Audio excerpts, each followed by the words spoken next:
우리가 진짜로 실험을 동물한테도 하고 사람한테도 하고 이랬던 거는 실험 말고는 시뮬레이션을 한다는 게 불가능하고 요즘은 좀 AI한테 물어보고 이러면 대체할 수도 있지 않나 그런 생각이 이제 와서는 들거든요. 근데 이 독성학 분야에서 벌써 인공지능을 한 10여 년 전에 이미 도입하셨더라고요.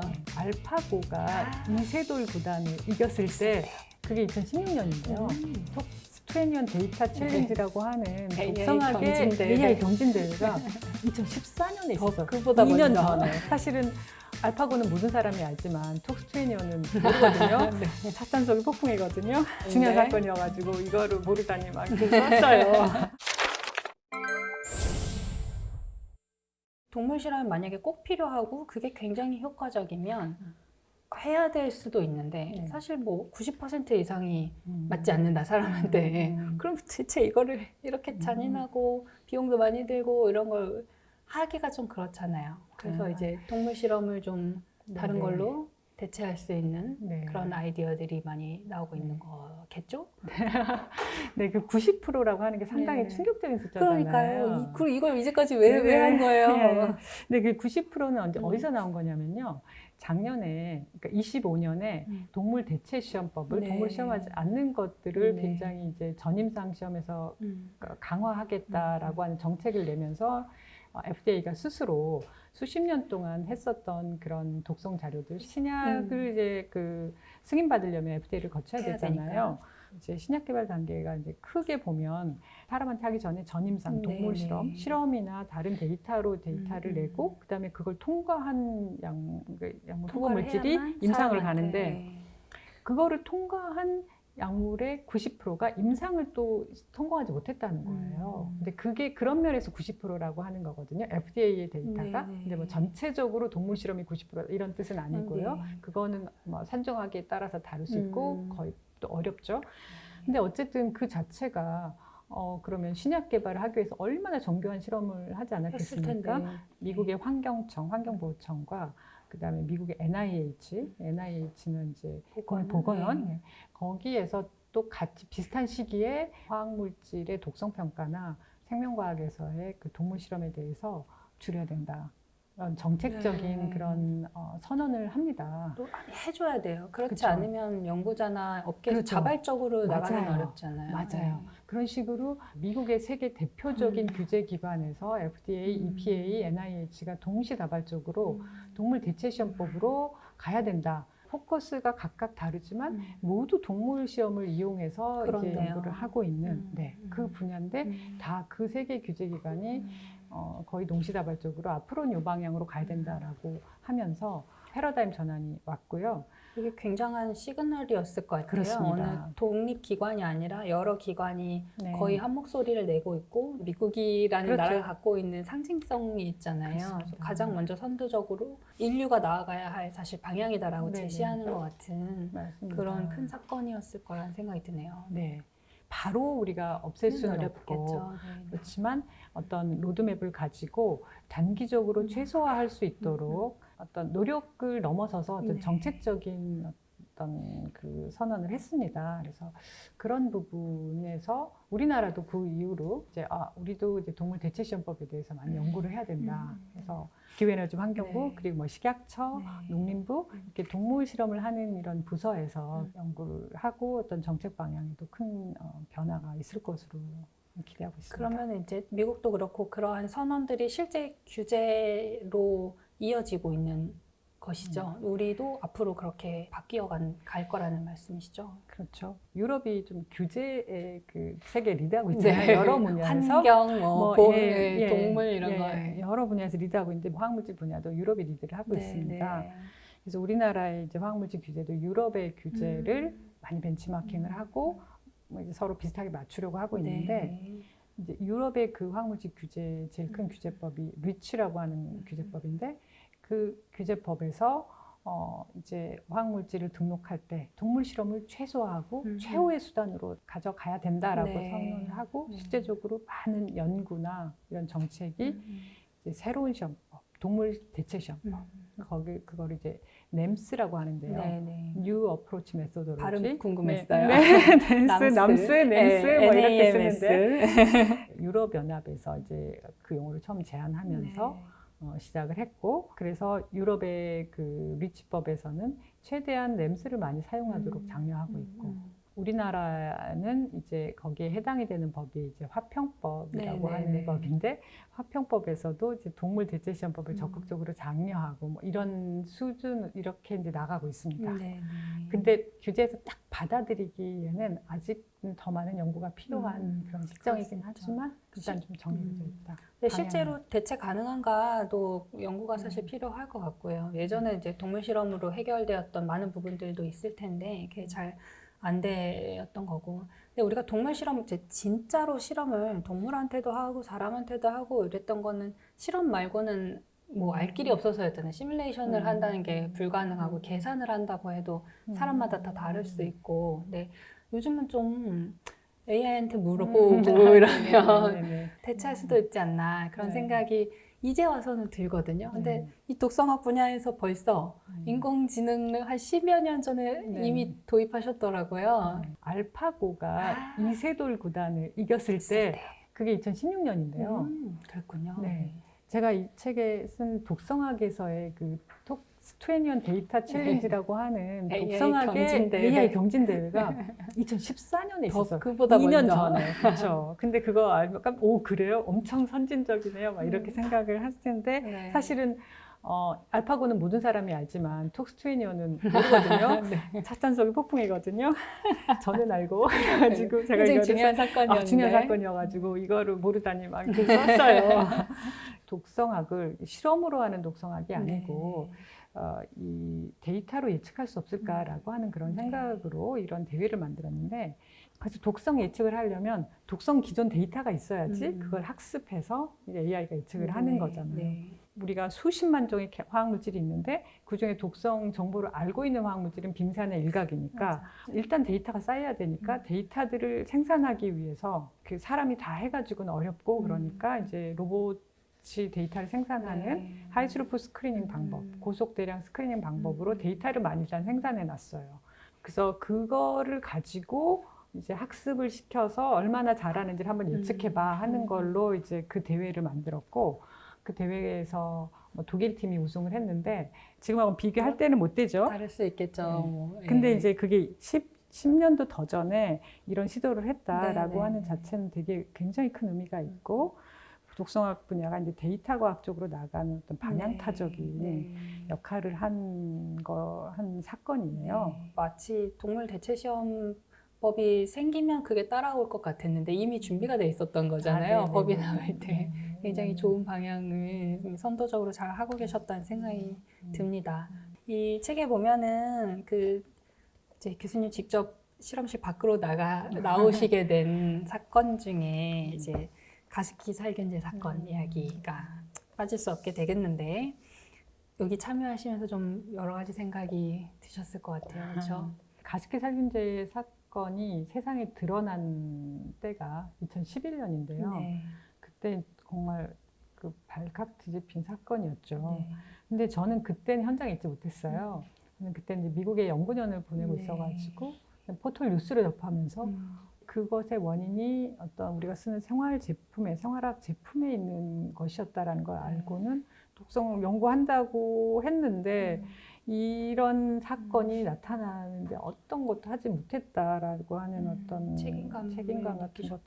모든 독성학자들이 그러셨습니다. 그래요? 그렇죠. 모든 본인이 독성학자들이. 만든 게 아니잖아요. 근데 이게 사실은 사용한 것은 94년부터 시판이 됐고 이거는 딱 누구의 잘못이다, 뭐 독성학자의 잘못이다, 아니면 환경부에서 규제를 잘못했다 이렇게 할 수는 있는 사건이 아니고요. 그렇죠. 여러 면이 이제 복합적으로 돼 있었던 것들이 주변에 드러난 후에 그걸 알게 되어서, 근데 그 비극이 또 우리 사회 이제 화학물질 안전관리의 문제가 얼마나 그 중요한지를 비극적으로 알려준 사건이었고, 화학 3법이라고 하는데 화학물질 규제가 강화되는 그런 뼈아픈 어떤 대가를 치르고 강화되는 계기가 되었습니다. 근데 사실은 그 뒤에 이어지는 얘기도 좀 충격적인데, 그럼 법에서 이제 이런 거는 위험하니까 쓰지 말라든지 대체를 해라라고 얘기를 해서 위험한 물질들을 회피해가지고 다른 걸로 바꿔서 만들게 되는데 사실은 그게 그냥 그 물질을 회피한 것뿐이지 거의 비슷한 역할을 하는 물질로 대체되는 경우도 있다고 하셨잖아요. 이게 그냥 눈 가리고 아웅인 거죠. 우리가 아니 이런 물질이 위험했으니까 요거를 안 하자라고 한 건데 뭐 색깔만 바꿔가지고 그럼 이거 안 되면 그럼 이거 이렇게 하는 거잖아요. 사실 지금 그러고 있어요. 그러니까 말이 안 되잖아요. 법을 아무리 만들어도 참 안타깝습니다. 그러니까 사실은 우리가 쓰고 있는 모든 물질이 그 현대 사회를 이루기 위해서는 여러 가지 인공적으로 만들어서 물질을 만드는데 그게 다 그냥 만든 게 아니라 이유가 있거든요. 뭐 어떤 쓸모가 있으니까 뭐 가습기 살균제 같은 경우는 그 살균을 해야지 깨끗한 물이 나오니까 한 거고 물이끼 같은 거 생길 수 있고. 하지만 시장에서는 여전히 그 용도를 하는 다른 물질이 필요하니까 대체제를 만들게 돼요. 자연스러운 흐름이에요. 근데 대체제를 만드는데 대체제는 그 기능을 하는 물질을 만드니까 그 기능을 하는 물질은 화학적으로 비슷할 수밖에 없어요. 왜냐하면 그 특성이 결국은 기능도 만들고 효능도 만들고 독성도 만드는 거기 때문에 독성과 효능은 트레이드 오프 관계라고 하는 거죠. 그래서 효능이 높으면 독성도 높을 수 있고 낮으면 낮을 수도 있고. 그래서 화장실에 락스 엄청 뿌리면 살균 착 되는데 너무 우리까지 힘들죠. 그렇죠. 완전히 없는 거다. 그러면은 효능도 완전히 없으니까 그럼 그 물질 뭐하러 만들겠어요? 그렇죠. 그래서 이 트레이드 오프 관계를 잘 활용해야 되는데 이제 지금까지는 시장에서 그 물질이 금지되면 구조가 비슷한 걸 만드니까 똑같이 독성이 나타나게 될 가능성이 높은데 그래도 그 물질은 사용한 게 아니기 때문에 독성이 있다는 증거가 없으니까 일단 써요. 그러면 써보니까 또 독성이 있어 또 금지. 그래서 대표적인 게 그 비스페놀 A 아시죠? 비스페놀 A가 환경 호르몬에서 금지됐어요. BPA 프리 제품 BPA 많이 나오잖아요. 그럼 BPA 프리인데 그게 이제 가조되기 때문에 그 기능을 하는 게 또 필요해요. 거예요. 과연 이게 진짜 프리인가? 비슷한 기능을 하는 다른 물질, 비스페놀 S, 비스페놀 F가 진짜 만들어졌거든요. A는 독성이 있어서 금지됐는데 SF는 금지 안 됐어요? 그럼 더 안전하냐? 그렇지 않아요. 그래서 지금 실제적으로 S나 F도 A만큼 독성이 있다는 증거가 많이 나오고 있고 독성 데이터가 생기니까 그러면 A 금지했어. 그럼 S도 금지, F도 금지 이렇게 나오는 건데 그럼 앞으로는 계속 이런 식으로 계속 규제가 많이 될 거거든요. 그러니까 이게 근본적인 해결은 아닌데 아니죠. 그럼 어떻게 해야 돼요? 규제를 더 뭔가 더 확실하고 다양한 규제를 해야 되는지 아니면 거기에 어떤 규제가 나왔을 때 거기에 대처하는 사람들의 방식의 어떤 근본적인 인식의 변화가 있어야 되는 것인지 어떻게 보시나요? 저는 약간 두 개가 다 이제 필요하다고 보는데요. 일단 지금은 이걸 금지하면 다음을 만들고 그럼 또 이걸 금지하면 또 다음을 만들고 이런 식이니까 결국 근본적인 해결은 안 되고 계속 원 포인트식으로만 가는 거예요. 사실은 지금 어떤 우리가 쓰고 있는 많은 물질들이 필요로 해서 만들어진 물질들이 많거든요. 근데 그 기업에서 그 제품을 만들 때 다 물질마다 뭐 상황마다 다 다르겠지만 큰 카테고리로 보면 물질이 얼마나 효능이 좋냐 그 다음에 얼마나 경제성 있냐 이 두 가지 카테고리로 물질을 만들어요. 근데 거기에 얘가 안전하냐 독성이 있냐 뭐 지속 가능하냐 이런 거는 안중에도 없었어요. 안중에도 없나요? 안중에도 없었어요. 그래서 이런 게 나오는 거죠. 그렇죠. 그래서 저는 아예 만들 때부터 효능과 경제성뿐만 아니라 안전성, 독성도 같이 놓고 고려를 해서 효능이 조금 떨어지더라도 독성이 낮은 것들, 어느 정도 억셉트할 수 있는 것들 그런 것들을 처음부터 고민을 하는 사회가 돼야지. 그렇죠. 그거를 쓰다가 어떤 이런 큰 사고가 나서 우리가 지불해야 되는 그 사회적 비용을 생각한다면 처음 하는 게 비싼 게 아닌 거죠. 그렇죠. 그래서 이런 책이 나오는 게 저는 굉장히 중요했지 않았나. 감사합니다. 이게 책에서 이런 이제 전문 용어를 다루는 방식 또 이제 이렇게 추가 의견을 다는 방식이 저는 좀 마음에 들고 되게 인상적이었어요. 책에서 이런 학술적인 용어를 쓰시는 거를 별로 두려워하지 않으셨다고 생각이 들고 굉장히 좋은 안내자 역할을 하고 있다는 생각을 했는데요. 근데 주석이 좀 특이한 게 본문에 있는 내용이 아니에요. 그냥 갑자기 참고 자료가 이제 저는 논문에 익숙해져 있으면 여기에 있는 참고 자료들은 본문에 있어야 되거든요. 네, 논문은 네, 그렇잖아요. 네, 네, 논문에서 네. 어떤 걸 인용하면 뒤에 이제 참고 자료 목록에 네. 있는 것인데 참고 자료에 뭐 논문이라든지 웹사이트에서 우리가 찾아볼 수 있는 것들 이런 서울시립대학교 환경시스템 독서가 연구실 웹페이지, 뭐 유튜브 뭐 이런 거를 다 올려놓으셨어요. 이거는 누구를 위해서 이 참고 자료와 주석들을 다신 겁니까? 독성학의 많은 내용을 사실 함축적으로 표현하고 있기 때문에 이걸 다 우리 일반의 다 언어로 설명할 수 하기는 없죠. 어려워서 모든 과학책들이 사실 그렇잖아요. 네. 본문에 나온 즉각적인 내용들은 이제 주석으로 최대한 했었고요. 좀 더 넓은 의미의 이런 것들은 여기 하나하나로 담을 수가 없어서 조금 일반적인 내용들로 논문과 뭐 웹사이트 중심으로 이제 뒤에 이제 했습니다. 조금 그렇죠. 독성하게 전혀 이제 어떤 처음이신 분은 그거 없이 그냥 내용으로만 그냥 보셔도 봐도 되고, 되고. 관심 있고 진로도 생각하고 그런 학생들은 조금 더 깊게 들어가서 볼 수도 있고 관심도나 이런 거에 따라서 보실 수 있게 하려고 네. 이렇게 했습니다. 뭐 책을 쓰시게 된 게 먼저는 아니고 사회에 좀 더 관심을 가지게 되시고 책도 쓰시게 되신 순서인 것 같긴 한데 요즘에는 뭐를 관심을 갖고 계세요? 사회적인 문제나 연구 분야에서? 저는 연구자니까 우리 심재영 박사님 너무 잘 아시겠지만 연구자들은 자기 분야가 있잖아요. 그렇죠. 그래서 그 자기 분야를 깊게 하게 되고 맞아요. 하다 보면 빠지게 되잖아요. 맞아요. 그래서 이제 깊이 들어가서 깊이 점점 가요. 밖으로 못 그래서 나가죠. 새 외부와 이제 많이 단절이 돼서 맞아요. 자기만의 언어로 논문을 쓰는 연구자로서 쭉 살았습니다. 네. 어느 정도 하다 보니까 제가 한 논문이 한 뭐 100개 이상 막 쌓이게 되니까 처음엔 논문 하나하나 나올 때마다 너무나 감동적이고 너무 좋고 막 내 새끼 같고. 이거를 논문으로 나오다니 네. 막 이러는데 나중 되면 기쁘지 않다는 게 아니고 약간 좀 더 간접적으로 보게 되면서 내 연구의 이제 끝은 그러면 논문인가? 약간의 어떤 현타 같은 게 오게 되더라고요. 어느 수준에 30년 지나고 나니까. 네.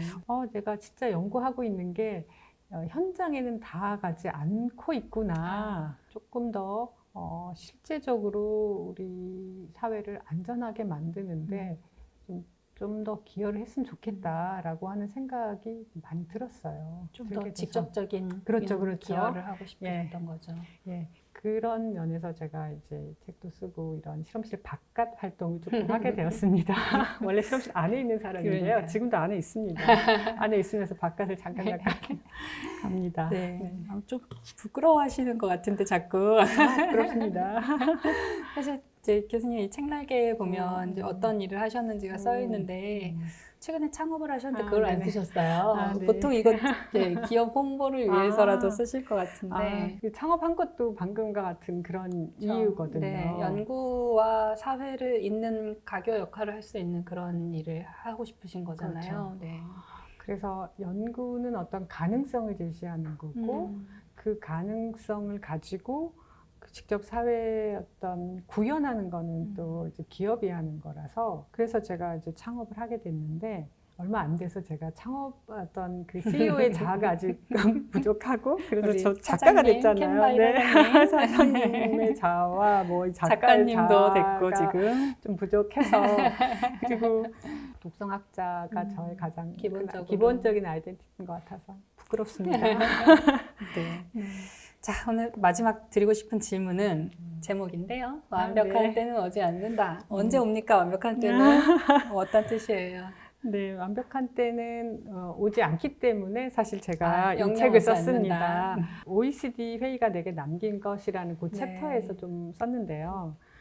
근데 꼭 OECD 회의뿐만 아니라 제가 연구하면서 연구 내용을 좀 정책과 활용하기 위한 여러 가지 다양한 활동들을 해왔는데 그거 하면서 매번 이제 결국은 느끼게 된 것이 처음에는 뭔가 데이터가 완벽하게 쌓이면 그 데이터가 정책으로 이어지겠지라고 하는 누군가 하겠지 이어지겠지라고 생각을 했습니다. 해왔는데 하다 보니까 독성 결과가 완벽해야지 정책으로 갈 수 있겠다. 처음엔 그렇게 생각했는데 그런 순간 오지 않더라고요. 완벽할 수는 완벽할 수는 없죠. 네. 그래서 제가 이제 완벽한 때는 오지 않는구나라는 것들을 여러 순간에서 느끼고 그러면 완벽한 때 안 오니까 그러면 뭐 영원히 하지 말까? 그게 아니라 완벽한 때는 오지 않지만 어느 정도 지금 가진 데이터로 지금 할 수 있는 일들을 조금씩 해보는 게 가장 바람직하지 않을까. 지금이라도 네. 완벽해지기를 기다리지 말고. 그래서 동물대체시험법 같은 제가 이제 주로 하는 네. 연구하는 방법론이 동물을 완전히 대체할 수 있는 완벽한 데이터가 모여지진 않거든요. 그렇지만 작게라도 해보는 게 결국은 조금이라도 어떤 발전을 시키는데 네. 중요한 게 아닌가 네. 해서 제가 참 오래 기지였고요. 근데 또 하다 보니까 꼭 연구뿐만은 아닌 것 같고 꼭 맞아요. 네, 독성학뿐만이 아니라 모든 분야도 그렇고 또 맞아요. 삶의 전반적으로도 우리가 그렇지 않나 하는 생각이 또 들었습니다. 그렇죠. 있는 걸 가지고 네네. 최선의 시작을 해보는 거죠. 맞습니다. 네, 네. 그런 의미입니다. 네. 그래서 이 책이 또 작가이자 또 네. 사회로 한 발자국 나가는데 좋은 시작이 될 거라고 생각이 들고 감사합니다. 앞으로 또 더 좋은 활동들을 기대하겠습니다. 감사합니다. 오늘 재밌는 얘기 많이 나눠봤는데요. 책에 중요한 한 문장을 꼽을 시간이 됩니다. 제가 꼽은 곳은 153쪽입니다. 과학에서 완벽한 순간이란 결코 오지 않는다. 작은 변화의 실마리를 만드는 것이 중요하다. 비록 불완전하더라도 현재 가능한 수준의 과학으로 사회에 기여할 수 있는 방법을 찾는 것. 그것이야말로 과학자의 몫일 것이다. 이렇게 쓰셨어요. 이 문장은 정말 제가 줄을 다 그어놓은 그런 문장입니다. 어쩌면 좀 전에 얘기해 주신 이 완벽한 때는 오지 않는다. 기반이 되는 내용인 것 같기도 합니다. 맞습니다. 제가 교수님은 감사합니다. 어디를 꼽으셨나요? 207페이지인데요. 마지막이네요. 모든 점은 결국 하나로 연결된다. 연구의 순간과 삶의 경험이 서로 얽히며 내 안에서 길을 만들어 왔듯 앞으로도 그 길은 계속 이어질 것이다. 그리고 나는 그 길 위에서 오늘도 다시 새로운 점을 찍어 나갈 것이다. 점선면으로 확장되는 그 이야기 같네요. 네. 제가 사실은 여러 연구를 학생 때부터 쭉 한 거를 이렇게 보니까 사실 그때는 몰랐는데 지나고 보니까 그게 이거를 가져왔구나 이런 게 되게 많았어요. 그래서 그때는 점을 찍는데 그게 나중 보니까 선이었네. 요즘 말하는 빌드업이었구나. 빌드업이었구나.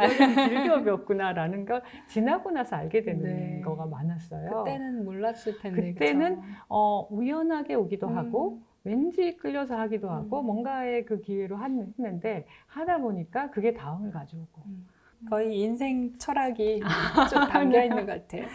그래서 책에 교수님의 그 인생 철학이 굉장히 많아요. 제가 감사합니다. 줄을 굉장히 많이 그으면서 읽었는데 덕분에 즐거운 독서였습니다. 감사합니다. 감사합니다. 최진희 작가님, 김희 사장님, 대표님과 함께 재미있는 이야기 많이 나눠봤는데요. 모든 내용이 다 유쾌할 수는 없었지만 우리 사회에서 굉장히 중요한 부분들을 많이 짚어주셨다는 생각이 들고 책이 좀 더 많은 사람들에게 좀 읽히기를 저는 기대하겠습니다. 네. 오늘 얘기 많이 나눴는데 어떠셨어요? 책을 쓰게 된 이유가 독성학 분야를 좀 알리고 같이 소통하고 싶고 이런 것들이 컸는데 오늘 신 박사님하고 또 불러주셔서 여기서 그런 것들을 푼 것 같아서 너무 좋았고 감사했습니다. 또 다른 컨텐츠에서도 많이 뵐 수 있으면 좋겠습니다. 네, 여기서 이제 마치겠습니다. 우리 끝까지 함께 해주신 분들께도 감사드립니다. 과학감상은 다음 시간에 뵙겠습니다. 감사합니다. 감사합니다.